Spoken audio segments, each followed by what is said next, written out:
Network News. 5 universidad sa Baguio City at Benguet nagkaisa para kondenahin ang malawakang korupsyon sa bansa. Ang kasama natin sa balitang yan si Idol Gilbert Bermudez ng IFM Baguio. RMN Live Report.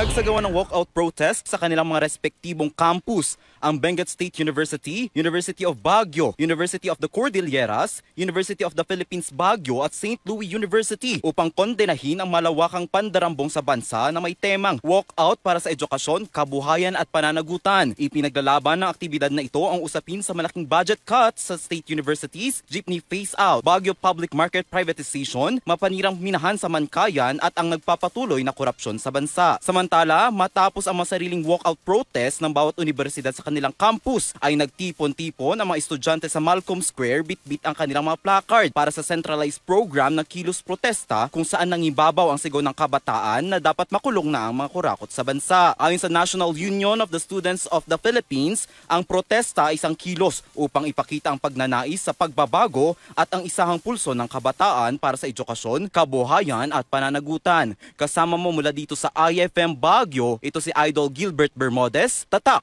RMN. RMN Network News.